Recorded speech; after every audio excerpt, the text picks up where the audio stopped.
जय हिंद प्यारे साथियों, कैसे हैं आप सब। उम्मीद करते हैं अच्छे होंगे। साथियों, मैं उमेश प्रजापति एक सीरीज लेके आ रहा हूँ जिसमें एक दिन में हम लोग 20 क्वेश्चन करेंगे। वैसे मैंने 30 का वादा किया है अपने, वो जो पोस्ट किया है हमने, एक पोस्ट किया उसमें 30 क्वेश्चन की बात कही हमने। लेकिन मैं शुरुआती में 20 क्वेश्चन रखता हूँ। आने वाले टाइम में 30 क्वेश्चन होंगे जिसमें 20 क्वेश्चन मैथ के होंगे और 10 क्वेश्चन रीजनिंग होंगे। जो कि मैथ का क्वेश्चन अभी अनवरत रूप से चलता रहेगा 20 क्वेश्चन के रूप में। आने वाले टाइम में हो सकता है कंबाइंड में आपको दिया जाए कि ये 20 क्वेश्चन मैथ के और 10 क्वेश्चन रीजनिंग के। यह हो सकता है मैथ के क्वेश्चन 20 की ये जो सीरीज चल रही है ये चलती रहे और 10 क्वेश्चन रीजनिंग के जो होंगे मोस्ट इंपॉर्टेंट जो होंगे, जो एग्जाम ओरिएंटेड होंगे। ये 20 क्वेश्चन भी जो आएंगे मैथ के, ये भी एग्जाम ओरिएंटेड रहेंगे। मैं अपने मन से नहीं, टेक्स्ट बुक से क्वेश्चन बनाऊंगा। जो भी एग्जाम में प्रश्न आए हुए हैं प्रीवियस ईयर में, उनका क्वेश्चन बनाऊंगा। और ऐसे हम लोग करते रहेंगे पर डे। एक दिन में 20 क्वेश्चन करेंगे तो महीने में 600 क्वेश्चन हो जाएंगे। मुझे नहीं लगता कि अगर एग्जाम ओरिएंटेड 600 प्रश्न भी हमने कर लिए कायदे से, तो मान के चलिए 20-22 क्वेश्चन, 20 नंबर तो आना है। जैसे एसएससी एमटीएस के थ्रू देखेंगे, एसएससी एमटीएस हवलदार के थ्रू आप देखेंगे तो 20 ही क्वेश्चन आते हैं। बाकी और सब में मान लीजिए किसी में 35 पूछा जाता है, किसी में 25 पूछा जाता है, जिसके एग्जाम में जैसा पूछा जाएगा। 10-12-15 क्वेश्चन तो हूबहू इसी से मिल जाएंगे, क्योंकि जो क्वेश्चन की श्रृंखला रखी जाती है ना प्रीवियस ईयर प्रश्नों से ली जाती है। चलिए ज़्यादा बात ना करते हुए हम लोग प्रश्नों को शुरू करते हैं। और ऐसे तो हम लोग प्रश्नों को यहाँ नहीं लिखेंगे, हम लोग एक बैनर लगा के जो है क्वेश्चन का बैनर लगा के यहाँ पे शो कर देंगे। देखेंगे पहला प्रश्न है कि एक छात्र परिषद के चुनाव में 3 प्रत्याशी थे। सभी मतदाताओं ने मतदान में भाग लिया और 10% मत को अवैध घोषित कर दिया गया। कहा जा रहा प्रत्याशियों को मिले मतों का अनुपात 8:7:5 है। यह सूची में दूसरे प्रत्याशी को 4725 मत मिले थे। तो वैध मतों की कुल संख्या आपसे पूछी जा रही है। साथियों, जो अनुपात आपको दिया गया है ये दिया गया है 4:7:5। 4:7:5, ये 5 का आपको अनुपात दिया गया है। इस दूसरे वाले का जो मत आपको दिया गया है 4725 दिया गया। कितना दिया गया है? 4725। ये कहा गया कि दूसरा वाला व्यक्ति इतना मत पाया है। देखेंगे ये तो मतों की संख्या इतना है, लेकिन ये जो इसका अनुपात निकलेगा 7 बटे, नीचे रखा जाता है टोटल अनुपात हमेशा, तो 7-4-11, 7-4-11, 11-5 कितना हो गया?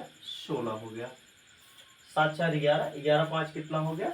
16 हो गया। यही है ना? अच्छा, वो 8 और 7, 8-7-5 है, ठीक है। तो 8-7-15, 15-5 कितना हो गया? 20 हो गया। इसके साथ हम लोग यक्ष ले लेते हैं। यक्ष क्यों लिया जाता है? क्योंकि अनुपात तो एक किसी भी संख्या का न्यूनतम मान होता है, तो उसके साथ हम मान लेते हैं एक संख्या x का गुणा है और यक्ष यही मूल होता है। तो x बराबर क्या हो जाएगा? 4700। 7/20 x बराबर 4725 हो गया। अब देखेंगे 7 से इसको काटेंगे, 7×6=42। कितना बचा अपने पास? 5। 7 हो जाएगा 49। कितना बचा अपने पास? 3। तो 7 से कितना हो गया? 35 हो गया। इस यक्ष का यही रहने देंगे, 20 का गुणा उधर हो जाएगा तो 0। 5 दूना 10 हो गया, 7 दूना 14, 1 15 हो गया, 6 दूना 12, कितना हो गया? 13। ये जो आपसे प्रश्न पूछा गया था, बताइए वैध मत कुल कितने थे? कुल कितने वैध मत थे? तो आपसे जो यही पूछा गया था, टोटल वैध मतों की संख्या कितना हो जाएगी? 13,500 रुपए। चलिए हम लोग अगले प्रश्न में बढ़ेंगे। हम लोग देखेंगे दूसरा प्रश्न। दूसरा प्रश्न आपको दिया गया है कि एक व्यक्ति क्रमशः 3 किलोमीटर, 4 किलोमीटर और 8 किलोमीटर की गति से समान दूरी तय करता है। कुल उसे 425 मिनट का समय लगता है। तय की गई कुल दूरी किलोमीटर में आपको ज्ञात करके बताना है। आपको दिया गया है, क्या दिया गया है? मान लीजिए समान दूरी तय करने की बात हो गई। हम मान लेते हैं वह दूरी x है। तो क्या हो जाएगा? यक्ष को कॉमन लीजिए, सबको ऐसे रख देना है, 1/3 धन 1/4, यही है दूरी का जो चाल दी गई है। हाँ, 1/3 धन 1/4 धन 1/8। जब भी इस प्रकार का प्रश्न आए कुछ इस प्रकार से ले लेना है। और ये जो टाइम निकलेगा, क्योंकि ये जो फार्मूला निकल रहा है अपना, चाल बराबर दूरी बटे होता है समय, लेकिन हमको दिया गया यहाँ पे समय 425, तो समय को इधर लाएंगे, चाल को यहाँ रख देंगे, तो दूरी बटे समय। ये x अगर देखेंगे सब में गुणा करेंगे तो x क्या है, दूरी, और दूरी सब में समान है, तो x/3, x/4, x/8। x को हमने पहले ही कॉमन ले लिया। जब भी इस प्रकार का प्रश्न आएगा आपको x को पहले ही कॉमन ले लेना है।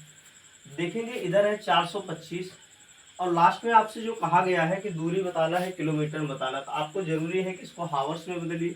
हावर्स में बदलेंगे क्या हो जाएगा, 60 हो जाएगा। ठीक है, तो यहाँ देखिए ये पूरे का एलसीएम लेंगे, कितना हो जाएगा, 24 हो जाएगा। कितना हो जाएगा, 24 हो जाएगा। जब 24 होगा, 3 8 24 तो 8 हो गया, 4 6 24 तो 6 हो गया, 8 3 24 तो हो गया 3। देखेंगे सभी से कट जाएगा। ठीक है, और इधर जो दिया गया यहाँ काट दीजिए। अगर इसको हम लोग 5 से काट दें, इधर हो गया ये 12, और 5 8 40, 5 5 हो गया 25, इधर आ गया 85, 85/12 आ गया, 12 कम 12, 12 दूना हो गया 24। इधर जोड़ेंगे 8 7 14, 14 3 हो गया 17, इस 17 से कटा 17 पचे 85, x बराबर क्या बचा, 2 पंचे क्या हो गया, 10 हो गया। कितना आ गया, 10 आ गया। अब 10 क्या थी, दूरी थी। आपसे कुल दूरी पूछा गया, 3 बार दूरियां होंगी, एक बार 10 किलोमीटर, यहाँ ये वाला चला, ये भी 10 किलोमीटर ही चलेगा, और ये भी 10 किलोमीटर ही चलेगा। तो बताइए कुल दूरी कितना हो गई, 10 10 20 और 10 30, तो कुल दूरी कितना हो जाएगी, 30 किलोमीटर। आपसे टोटल डिस्टेंस पूछा गया था, कितना हो जाएगा, 30 किलोमीटर। चलिए अगले प्रश्न पे हम लोग बढ़ेंगे।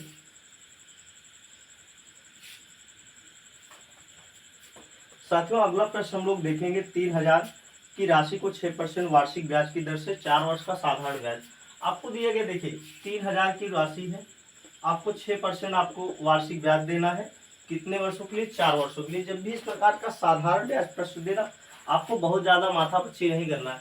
आपको पहले ही क्रम में हमेशा जब भी 0 0 हो 2 0 काट देना। ऐसा क्यों करना पड़ता है, क्योंकि देखिए 3000 गुणे 6 गुणे 4 पूरे का बटा क्या होता है, 100। तो 100 से तो हमेशा 2 0 कट ही जाएगा। बस आपको क्या कर देना है, इसका गुणा कर दीजिए, 3 6 18, और 18 चौका कितना हो गया, 72, एक 0 ले लीजिए, 720 रुपये क्या आ गया, आपका ब्याज आ गया। चलिए अगले प्रश्नों पे हम लोग बढ़ेंगे और देखेंगे प्रश्न नंबर 4।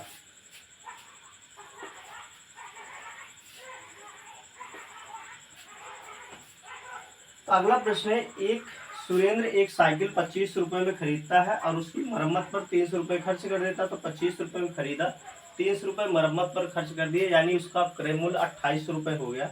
और कहा जा रहा है कि 3000 रुपये में वह बेच देता है, तो 200 रुपये का उसको क्या हो जाता है, लाभ हो जाता है।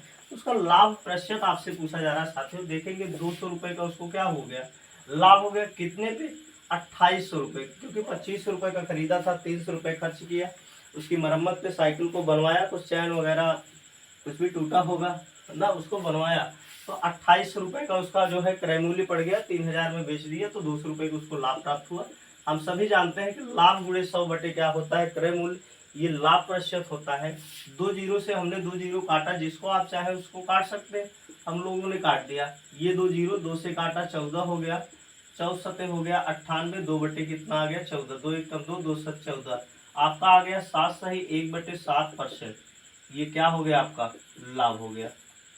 चलिए अगले प्रश्न में हम लोग चलेंगे।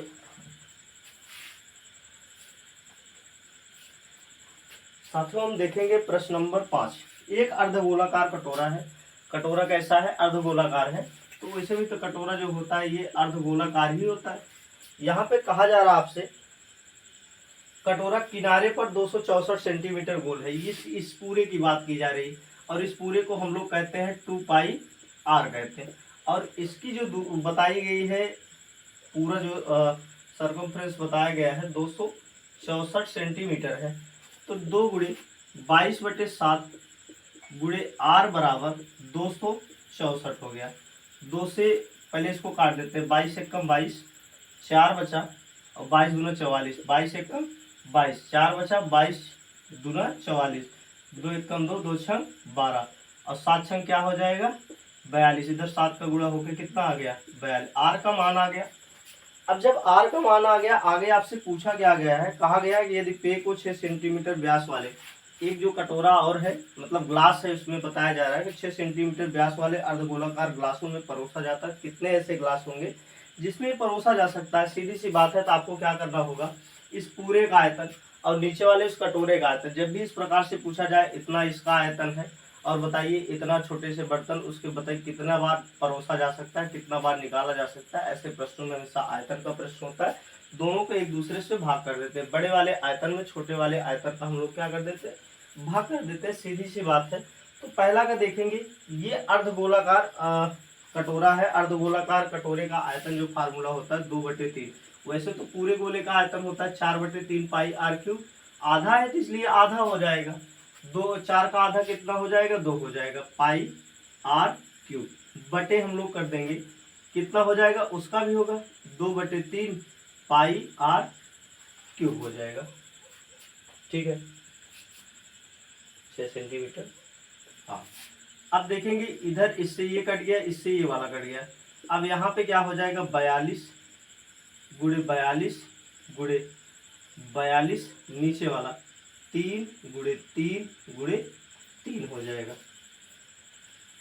6 सेंटीमीटर व्यास परोसा जाता है, अर्ध गोलाकार गिलासों में परोसा जाता है। कितने लोगों को परोसा जा सकता है, चलिए 14 तिरिक कितना हो गया, 42, 14 तिरिक कितना हो गया, 42, 14 तिरिक कितना हो गया, 42 हो गया, 2/3।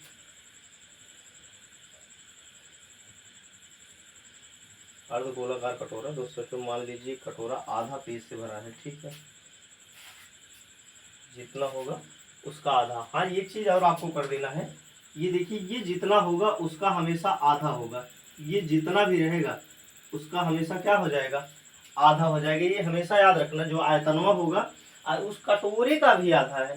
यही चीज मैं देख रहा था, वो क्या दिया गया है, तो देखिए 2 से भी कट गया, 2 7 कितना हो गया, 14, इधर 3 से पूरा कट ही चुका है, 196, 14 गुणे 14 कितना हो गया, 196 गुणे 7 हो गया, 7 छंग 42 का 2, 4 बचा 7 9 63, 4 हो गया 67, 6 बचा 7 एकम 7 और 7 6 कितना हो गया 13, 1372 ऐसे गिलास होंगे जो निकाले जा सकते हैं। देखिए व्यास जो है 6 सेंटीमीटर था, इसीलिए हमने 3 लिया, क्योंकि व्यास जो है व्यास आधा होता है त्रिज्या का ना, मतलब त्रिज्या जो होगी व्यास का आधा त्रिज्या होती है, त्रिज्या का 2 गुना क्या होता है, व्यास होता है। चलिए अगले प्रश्न पे, इस छोटी छोटी बातों को हम लोग नहीं पूछेंगे।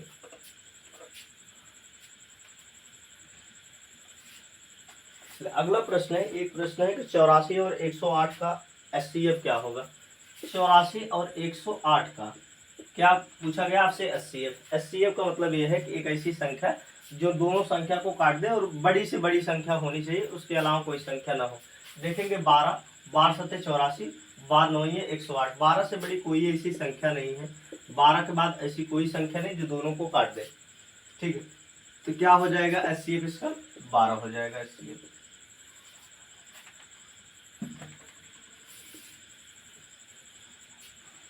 चलिए अगले प्रश्नों पे चलते हैं। आप देखेंगे आपकी स्क्रीन पे एक जो है डाटा दिया गया होगा, यहाँ पे कहा जा रहा है सभी शाखाओं में वास्तविक राजस्व का लक्ष्य राजस्व से अनुपात, यानी आपको राजस्व का लक्ष्य राजस्व से अनुपात आपको बताना है।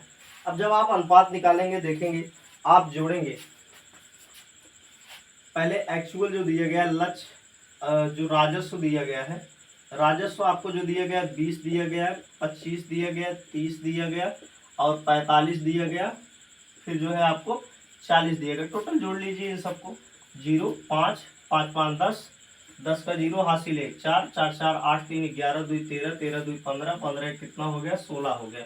देखेंगे जो लक्ष्य यानी टारगेट जो आपको दिया गया, लक्ष्य राजस्व आपको जो दिया गया है, लक्ष्य राजस्व जो दिया गया है 15, 30 प्लस 30 प्लस 35 और प्लस कितना दिया गया 60 दिया गया। ये जो जोड़ेंगे साथियों तो 170 आएगा। कितना आएगा 170 आएगा। देख भी लेते हैं हम लोग, 5 5 5 10 0 हासिल 1 बचा, 6 3 9 3 12 3 15 1 16, 16 कितना हो गया 17 आ गया। और दोनों का आपसे अनुपात पूछा गया तो 160 अनुपात कितना हो गया 170 हो गया। 1 0 से 1 0 कट गया। आपका जो अनुपात आएगा 16 अनुपात कितना आएगा 17 आएगा। राजस्व का और लक्ष्य राजस्व से अनुपात कितना हो जाएगा 16 अनुपात 17। चलिए हम लोग अगले प्रश्नों पर बढ़ेंगे।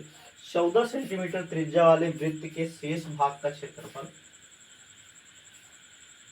शेष भाग का क्षेत्रफल क्या होगा जब उसमें अधिकतम संभव क्षेत्रफल वाला एक वर्ग बना दिया जाए। साथियों ये वृत्त है अपने पास, ठीक है, इसमें एक अधिकतम वर्ग बना दिया जा रहा है, और वर्ग का ये जो देखेंगे विकर्ण, ये क्या है, विकर्ण, ये किसका प्रतिनिधित्व करेगा, ये वृत्त का व्यास के बराबर होगा। किसके बराबर होगा, वृत्त के व्यास के बराबर विकर्ण होगा।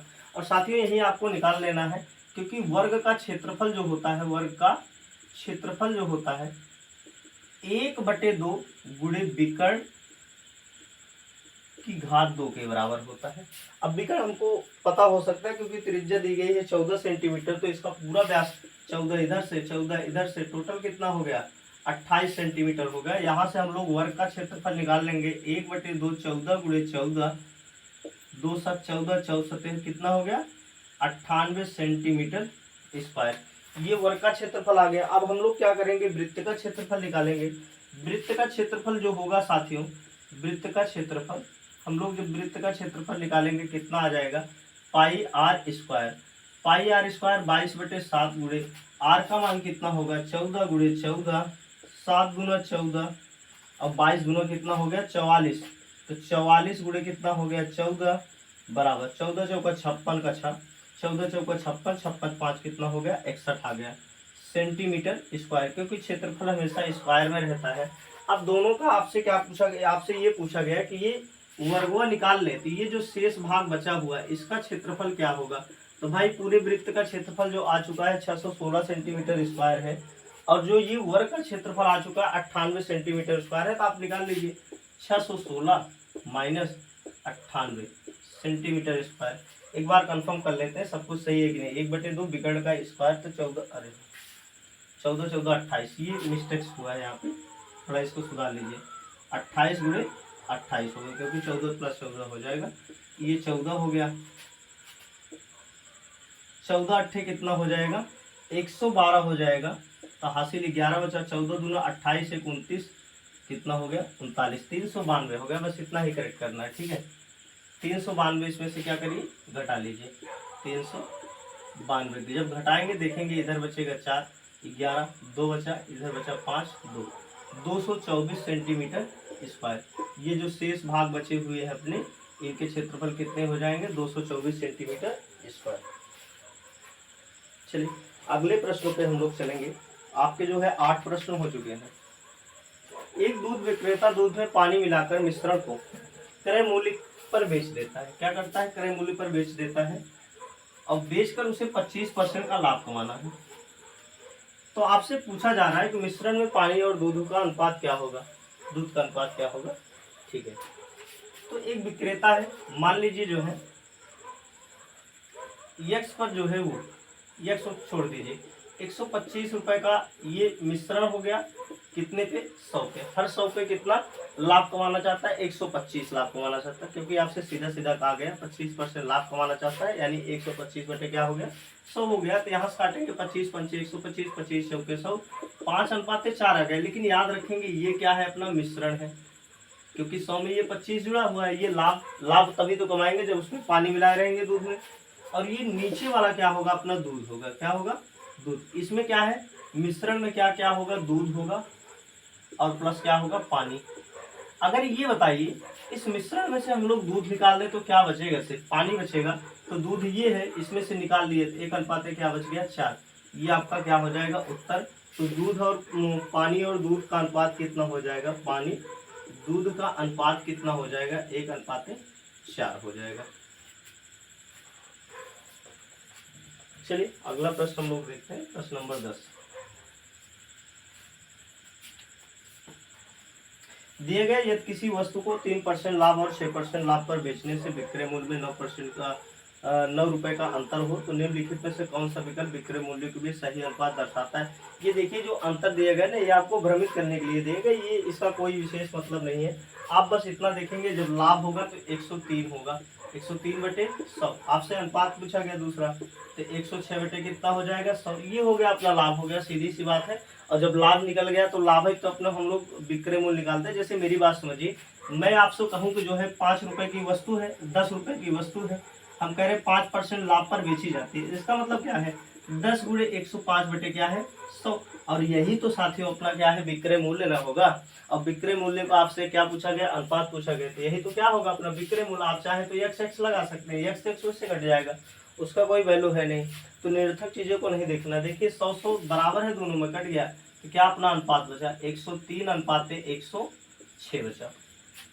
ये क्या हो जाएगा अपना विक्रय मूल्य का अनुपात हो जाएगा। ये जो दिया गया ना 9 रुपये अधिक है, ये बस आपको भ्रमित करने के लिए दिया गया।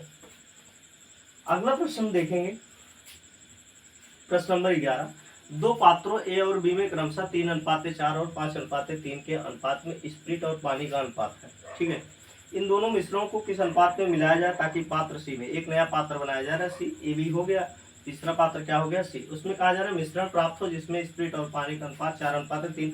आपको ऐसे प्रश्नों में देखिए आपके पास 3 प्रश्न दिए गए हैं, जिसमें देखिए पहला इसके अनुपात में कितना दिया गया 3:4 ए वाले में, बी वाले में आपको दिया गया 5:3 दिए गए, एक सी ये क्या है अपना एक मिश्रण मान के चलिए, ये फाइनल वाला प्रोडक्ट है, 4 कितना दिए गए 3।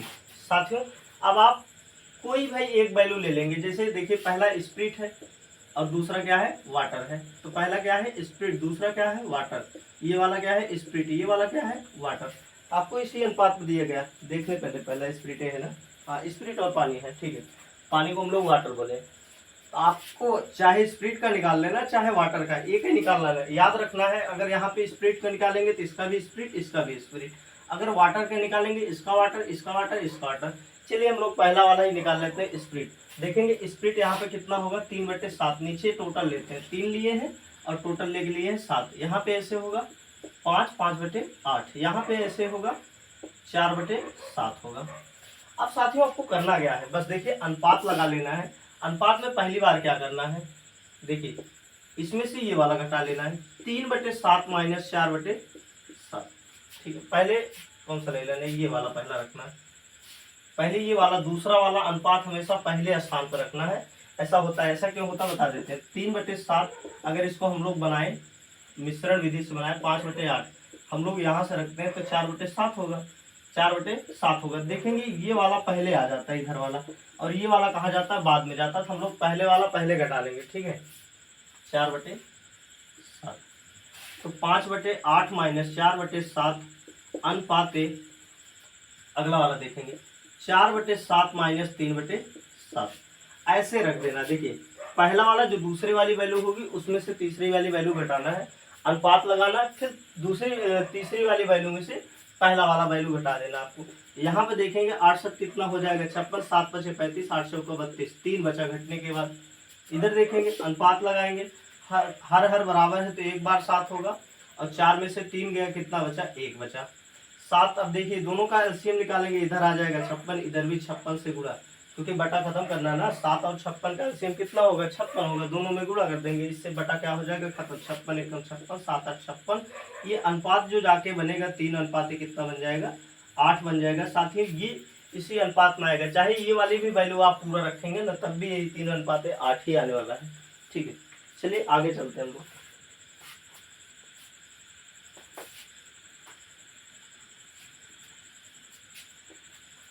कोशिश है आने वाले टाइम में हम लोग जो है विथिन 20 मिनट में 20 क्वेश्चन कर लेंगे, हो सकता है मतलब थोड़ा 25 हो जाए, मतलब 20 क्वेश्चन 25 मिनट में हो जाएंगे, इस स्पीड से कराएंगे। ठीक है, चलेंगे अगला प्रश्न हम लोग देखेंगे। ये हो गया, यदि किसी गोले का आयतन, प्रश्न नंबर 12, यदि किसी गोले का आयतन और पृष्ठीय क्षेत्रफल संख्यांक के रूप में समान है, उसका कहा जा रहा है दोनों का जो संख्यांक मान है वो क्या है समान है, तो इसके अर्धगोले का आयतन सेंटीमीटर क्यूब में ज्ञात कीजिए। अब आप क्या करेंगे, देखेंगे गोले का आयतन होता है 4/3 पाई r क्यूब होता है, और गोले का जो वक्रपृष्ठ होता है 4 पाई r स्क्वायर होता है, 4 पाई r स्क्वायर होता है। ठीक है, अब यहाँ से देखेंगे 2r से कट गया, यहाँ पे सिर्फ r बचा, पाई से पाई कट गया, 4 से 4 कट गया, यहाँ बचा 1/3 गुणे r बराबर 1 बचा, 3 का उधर गुणा हो जाएगा, r बराबर वैल्यू कितना आ गया 3 आ गया।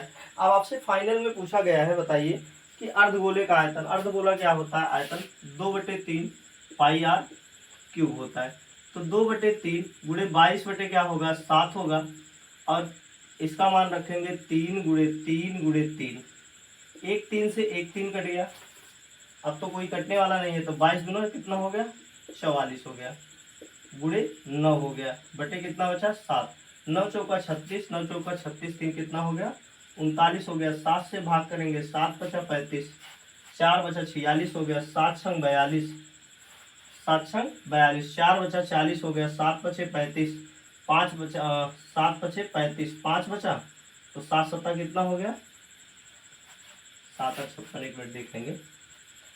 7 7 बचे 35 तो 4 बचा 46 हो गया, 7 छंग 42, 4 बचा 40 हो गया, 7 बचे 35, 5 बचा तो 7 सत्ता 49, ठीक है, कोई दिक्कत नहीं। ये वाला वैल्यू आप क्या करेंगे, ले लेंगे 5 7, तो ये वैल्यू आपका हो जाएगा क्या, ये आयतन अर्धगोले का आयतन कितना हो जाएगा, 5.57, ठीक है। आगे चलते हैं हम लोग। एक नाव स्थिर जल में गति कर रही है और उसकी गति कितना है, नाव की स्थिर जल में गति 15 किलोमीटर प्रति हावर्स है और जो धारा की गति है 3 किलोमीटर पर हावर्स है। आपसे पूछा जा रहा है, बताइए कि 12 मिनट में धारा के अनुकूल कितना किलोमीटर जा सकती है। तो आप जानेंगे, आप ये हमेशा जान लीजिए, धारा के अनुकूल जो गति होती है, धारा के अनुकूल गति, अनुकूल गति, अगर धारा की दिशा में आप जा रहे हैं, नाव की दिशा और धारा दोनों क्या होंगी, आपस में जुड़ जाएंगे। जैसे नाव की चाल कितना है 15 किलोमीटर और धारा की चाल कितना है 3 किलोमीटर, तो टोटल कितना हो जाएगा 18 किलोमीटर पर हावर हो जाएगा, स्पीड हो जाएगी। अगर उल्टा चलती रहेंगी, मतलब धारा की प्रतिकूल चलता हो, जैसे पानी इधर बहता हो, नाव भी उसी दिशा में चलती हो, मतलब एक दूसरे के विपरीत आपस में टकरा रहे हैं, ऐसी स्थिति में धारा और ये जो नाव होगी दोनों की चाल आपस में घट जाती है। नाव वाली चाल में से धारा वाली चाल घट जाएगी। ऑब्वियसली हमेशा नाव वाली चाल ज्यादा ही होगी, तभी तो आगे जा पाएगी, उससे धीमे हुए कहाँ जा पाएगी। अब देखेंगे, आपको जो दिया गया समय दिया गया, तो आपसे क्या पूछा जा रहा है, दूरी पूछा जा रहा है। क्या पूछा जा रहा है, दूरी, दूरी आपसे दूरी पूछा जा रहा है। दूरी बराबर क्या होता है, चाल गुणे समय। क्या होता है, चाल गुणे समय होता है। अब आपको चाल कितना मिल गई है 18 और समय कितना दिया गया आपको 12 दिया गया, 12 मिनट। अब इस 12 मिनट को बदलेंगे हावर्स में, क्योंकि आपसे जो दूरी पूछी गई है किलोमीटर पर हावर में पूछी गई है, तो इसको हम लोग पहले हावर्स में बदलना होगा, तभी हावर से हावर कटेगा और आपको लास्ट में किलोमीटर मिलेगा। 12 पंचे 60, 5 से काटेंगे, 5 तिहाई 15, 5 छः 30 किलोमीटर, 3.6 किलोमीटर। चलिए आगे हम लोग कुछ चलते हैं प्रश्न नंबर 14 पे। प्रश्न नंबर 14 जो अपना है एक डाटा वाला डीआई का प्रश्न है। इसमें आपको दिया गया, बस देख के बताना है, बहुत कुछ नहीं करना। दिया गया है किस कंपनी में अन्य सभी कंपनियों की तुलना और किस वर्ष में अधिकतम मोबाइल फोन का निर्माण किया गया। इसमें 3 कंपनियां हैं, एबीसी। 2007 से 2011 तक मोबाइल फोन का उत्पादन हुआ है। किस वर्ष देखेंगे सबसे ज्यादा उत्पादन हो गया, तो आप नोटिस करेंगे 2011 कंपनी ए में, 2011 कंपनी ए में लास्ट वाले में चले जाइए, वहां देखेंगे 2532 फोन का उत्पादन हो गया, जो भी अभी तक इतिहास में सबसे ज्यादा, मतलब 2007 से 2011 तक सबसे ज्यादा इसी वर्ष में जो है उत्पादन हुआ। ये क्या है भाई साहब, तुम क्यों परेशान कर रहे हो। चलो हम लोग चलेंगे अगले प्रश्न पे। आपको उत्तर मिल चुका है 2011 कंपनी ए को, ठीक है। कितना सबसे ज्यादा उत्पादन हुआ है 2532, सबसे ज्यादा इसी का उत्पादन हुआ है, हाईएस्ट। अगर आपसे न्यूनतम पूछ ले तो आप देखेंगे सबसे न्यूनतम 2008 कंपनी ए में, 2008 कंपनी ए में 320 सबसे न्यूनतम उत्पादन है। सबसे अधिकतम उत्पादन 2011 कंपनी ए 2532 है। हम देखेंगे प्रश्न नंबर 15। राजू लैपटॉप 1,54,005 रुपए में बेच देता है। 25% की हानि होती है, 25% लाभ कमाने के लिए लैपटॉप किस मूल्य पर बेचना चाहिए। आप याद रखेंगे विक्रय मूल्य से आपको कभी भी जो है क्रय मूल्य आपको निकालना हो, विक्रय मूल्य से क्या निकालना हो आपको, क्रय मूल्य निकालना है। तो साथियों आप सब जानते हैं क्रय मूल्य हमेशा जो है, अगर विक्रय मूल्य से आपको निकालना है तो विक्रय मूल्य क्या होता है 100 प्लस 100 बटे क्या होता है 100 प्लस माइनस लाभ, या क्या होता है हानि होता है। ये आपका फार्मूला है, एकदम बेसिक फार्मूला है, बहुत सही जाना है। अब देखेंगे अगर इसी पे आपको जो है लाभ चाहिए तो लाभ क्या होगा 100 प्लस माइनस लाभ या हानि। आपको इस पे जो है इसके बाद भी एक बार जैसे किसी वस्तु को बेचने पे हानि या लाभ हो गया, उसके बाद आपसे पुनः पूछा जा रहा है कि इतना लाभ कमाने के लिए या इतना हानि प्राप्त करने के लिए किस मूल्य पर बेचना चाहिए। ऐसे प्रश्नों को देखिए, पहली बार हम लोग क्या करेंगे क्रय निकालेंगे, ये क्रय हो गया साथियों। अब इस क्रय पे हम लोग क्या करेंगे लाभ या हानि निकालेंगे बटा 100। इससे क्या होता है ये 100 कट जाता है। ये बस बताने का इतना तात्पर्य है, जो मेरा फार्मूला बनेगा विक्रय गुणे विक्रय गुणे विक्रय गुणे क्या हो जाएगा, देखेंगे सबसे ऊपर जो है पहला प्रतिशत रखेंगे, क्या नहीं सबसे ऊपर जो रखेंगे दूसरा प्रतिशत दूसरा, और नीचे रखेंगे प्रतिशत पहला। याद रखेंगे लाभ होने पे जुड़ जाएगा हानि होने पर, ठीक है। और इससे जो भी प्राप्त होगा फाइनल प्रोडक्ट, जो भी आपसे प्रश्न पूछा जाएगा, यहाँ पे पूछा जा रहा है मूल्य पर बेचना चाहिए, लास्ट वाले जिस मूल्य पर बेचना चाहिए उसकी बात आपसे होगी। तो देखिए 1,54,005 में आपको क्या किया गया, वो सामान बेचा गया था, पहली बार उसको हानि हो गई, कितनी हानि हो गई 25% की हानि हो गई, तो उसके पास बचा कितना 100 में से 75 बचा। और देखेंगे अगली बार आपसे पूछा जा रहा है 25% लाभ कमाने के लिए कितना हो गया 125 हो गया, तो इधर काटिए 25 3 75, 25 पंचे 125, 3 से काट दीजिए इसको, 3 पचे 15, 3 एकम 3, 3 एकम 3, अपने पास कितना बचा, 1 बचा तो 3 त्रिक 9, 1 बचा तो 3 त्रिक 9, और 3 पचे कितना हो गया 15। आप बस इस 5 का मल्टीप्लाई इसमें कर दीजिए, 5 पचम हो गया 25, 5 तिहाई 15 2 हो गया 17, और 5 तिहाई 15, 15 एक कितना हो गया 16, 5 एक कम 5 एक कितना हो गया 6, और 5 पचम हो गया 25।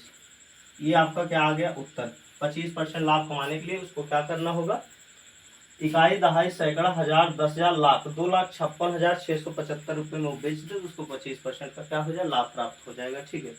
चलिए अगले प्रश्न पे हम लोग चलेंगे। प्रश्न नंबर देखेंगे 16।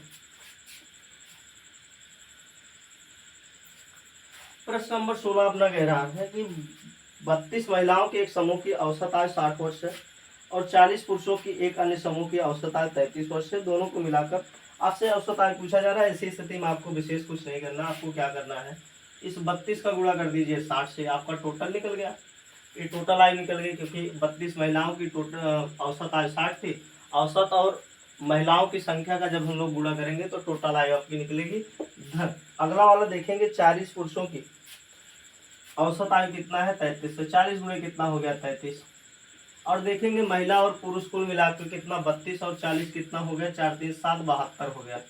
अब बस इसको जोड़ लीजिए, देखेंगे 6 दूना 12, 6 त्रिक 18, 18 19, 1920 आ गया धन। 40 का इसका गुणा कर देंगे, 4 3 12, 12 1 13, 1320 आ गया। नीचे कितना आया है 72 आया है, तो इन दोनों को जोड़ेंगे 0 4 और 9 3 12 का 2 2 1 3, 3240 आ गया। नीचे कितना आया है 72।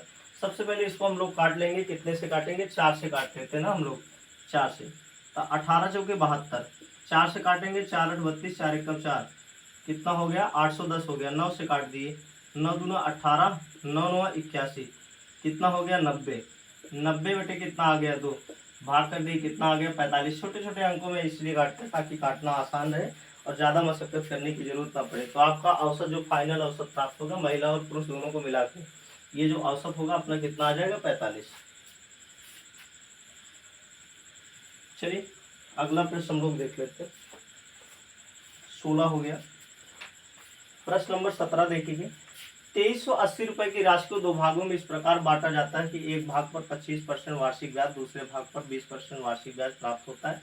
यदि कुल वार्षिक ब्याज 500 रुपए है तो 2500 रुपए ब्याज पर उधार दिया गया धन कितना होगा।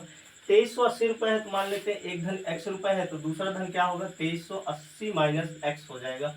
सीधी सी बात है, होगा कि नहीं होगा। दोनों में आपको दिया गया है कि एक को 25%, दूसरे को 20% वार्षिक ब्याज पर, और कुल जो ब्याज प्राप्त होता है 500 रुपए, तो इसका मतलब जुड़ेगा, ठीक है। x गुणे 25 गुणे 1, क्योंकि एक ही वर्ष का जो है तो बटे क्या हो गया 100 धन, इसका गुणा कर देंगे 20 से, क्योंकि दूसरा वाला इतना बटे 100, और ऐसी स्थिति में उसको 500 रुपये ब्याज के रूप में प्राप्त हो जाते हैं। एकदम साधारण सा फार्मूला लगेगा, बहुत बड़ा फार्मूला नहीं है। देखेंगे जो 25% पर धन दिया गया था वो x है, तो लास्ट में इसी की वैल्यू निकलेगी, जो x बराबर होगा वो वैल्यू हो जाएगी। अभी से आपको बता देता हूँ, इसको काटना नहीं है क्योंकि इधर 100 से बराबर हो जाएगा, काटने की जरूरत नहीं है। 25x हो गया ये वाला, और इधर देखेंगे 20 का मल्टीप्लाई इसमें होगा, तो क्या हो जाएगा 0 2 8 16 का 6, 2 3 6 1 7 हो गया, 2 दूना 4, 2 0 0, ठीक है, एक जीरो और लगा देंगे, एक जीरो यहाँ से, एक जीरो यहाँ से, 2 8 16, 16 का 6 हो गया, एक बचा, 2 3 6 1 7, 2 दूना 4 हो गया, कोई दिक्कत नहीं है। इधर हो गया 20x हो गया, ठीक है। और इधर नीचे कितना बचेगा, 100 बचेगा। लास्ट में ये 500 से अभी मल्टीप्लाई कर लेगा, ठीक है, 100 वाला। इधर देखेंगे 25 20 घट जाएगा तो 5x बचेगा, ठीक है। और धन में कितना बचा, 47,600। और इधर 100 का गुणा हो गया तो कितना आ गया अपना, 50,000 आ गया। ये 47,600 जाके उधर से घटेगा तो 5x बराबर इधर जाके इसमें से घट जाएगा, 47,600 घट जाएगा। जब घटेगा 0 0 4 बचेगा 9, 2 बचा 4, कट गया। 24 रुपये प्राप्त हुआ अपना। कितना प्राप्त हुआ, 2400। 5 से काट दिए, 5 चौका 20, 5 8 40, 480 रुपये प्राप्त हुआ। x बराबर 480। और साथियों हमने यही तो माना था, x जो माना था, क्या माना था, माना x रुपये पे जो है 25% लाभ पर बेचा गया, पहला वाला धन, वही x का वैल्यू निकल गया।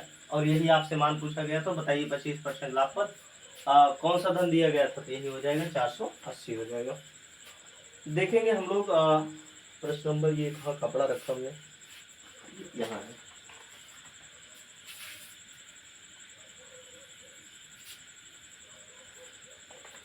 अगला प्रश्न देखेंगे साथ में। एक फोल्डिंग बेड का मूल्य जो है 18,000 रुपये है। अमन ने इसे 15% और 10% क्रमिक छूट के बाद खरीदा। वह परिवहन पर 830 रुपये खर्च करता है। लास्ट में फाइनल जो है 18,440 रुपये में बेच देता है। उसका लाभ प्रतिशत आपको निकालने करें। सबसे पहले क्या करेंगे हम लोग, क्रमिक छूटें निकालेंगे। 18,000 रुपये पर एक बार जो है 15, तो आपके पास बचेगा 85। दोबारा जो है आपके पास बचेगा 10, तो कितना हो जाएगा, 90। ये दो क्रमिक छूटें हो गई इतनी, 1 2 3 4, 1 2 3 4, ये कट गया। 18 गुणे आ गया 85, गुणे क्या आ गया, 9 आ गया। इन सबको बारी बारी हम लोग गुणा करेंगे ताकि गुणा करना आसान है। 18 पचे 90, 9 बचा। 18 पचे 90, 18 छक्का 108, 18 सत्ते 126, 18 अट्ठे कितना हो गया, 144 हो गया। 144 में 9 हम लोग जोड़ेंगे तो 9 4 53, 100 हो गया, 53 हो गया। अब इसमें गुणा करेंगे, 9 का करेंगे तो 0 हो गया, 9 3 हो गया, 27 हो गया, 2 बचा, 9 पचे 45, 2 हो गया 47, अपने पास 4 बचा, 9 कम 9, 9 4 कितना हो गया, 13। कितना आ गया, 13,770 रुपये। ये दो बार क्रमिक छूटे देने के बाद इतना मूल्य हो गया। अब आपसे कहा जा रहा है कि इसमें 830 रुपये खर्च करता है परिवहन पे, तो जो परिवहन पे खर्च करेगा भाई वो भी तो जोड़ेगा ना उसी में, तो जुड़ जाएगा खर्च ये पूरा। 7 3 10 और 8 7 15, 15 1 16, 3 1 4, 14,600 रुपया क्या हो गया, वो मूल्य पे खरीदा गया।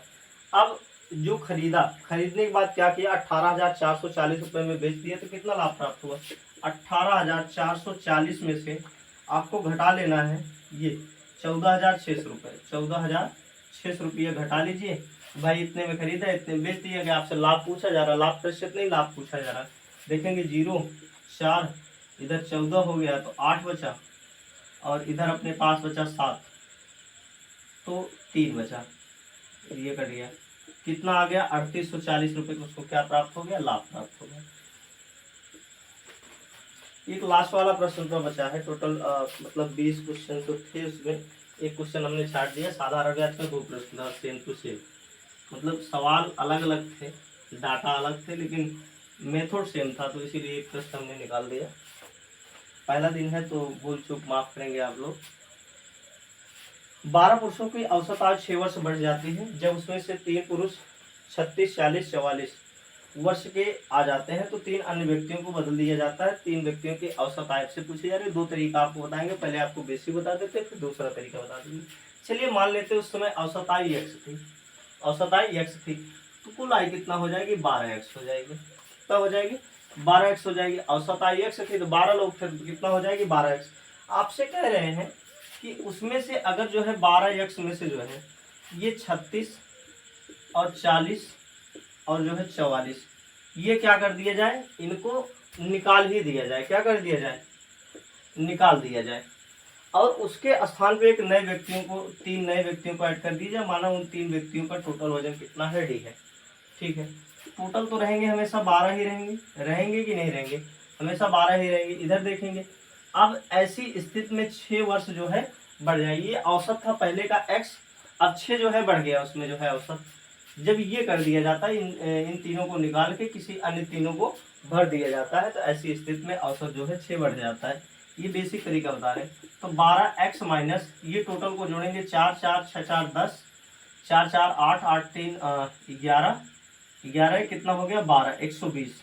और देखेंगे 12 के इधर गुणा हो जाएगा 12x और 12 कितना हो गया 72 हो गया। इस 12 से 12 ये वाला कट गया, घट जाएगा। इधर अपने पास कितना बचा 120, कितना बचा 100। हाँ ये डी भी इधर बचेगा, क्या बचेगा डी बचेगा। तो डी बराबर 120 उधर जाएगा तो 72 प्लस कितना हो गया 120 हो गया। तो 2 और 7 2 9, 100 कितना आ गया 92 आ गया। इन तीनों का वजन, इसमें 3 व्यक्ति हैं डी में, आपसे शुरू में ही बताया था 3 व्यक्तियों का वजन है 192 आ गया। अगर इन तीनों का औसत निकालना है 192 बटे क्या हो गया 3, तो 3 छंग 18, 1 बचा 3 चौके 12, 64 वर्ष आ जाएगा 3 व्यक्तियों का औसत वर्ष आयु जो है कितना हो जाएगी 64 वर्ष हो जाएगी। अब दूसरा तरीका आपसे जो बता रहे थे कि इस प्रकार का जब भी प्रश्न आएगा आप क्या करेंगे, ये जितने व्यक्ति दिए रहेंगे जितना औसत बढ़ेगा उसका गुणा हमेशा उससे कर देंगे, और फिर क्या करेंगे जो भी व्यक्ति पुराने थे उनको इसी में जोड़ लेंगे। तो कितना थे 120 थे टोटल, इन दोनों को जोड़ने के बाद अब देखेंगे 192 आएगा, और 3 व्यक्तियों का औसत है ये है, तो 3 से भाग कर देंगे कितना आ जाएगा 64 वर्ष हो जाएगा। साथियों ये रहा अपना लास्ट प्रश्न, उम्मीद करते हैं आपको पसंद आया होगा। ये बनाने में भी जो ये पेपर्स बनाने में, प्रश्नों को लिखने में, क्योंकि मैं आपको पीडीएफ भी प्रोवाइड करूंगा, यूट्यूब का जो पोस्ट होता है आप पोस्ट उसमें चेक करेंगे तो आपको प्रश्न मिल जाएंगे सारे के सारे, और वहाँ से आप डाउनलोड कर लेंगे। लिंक भी आपको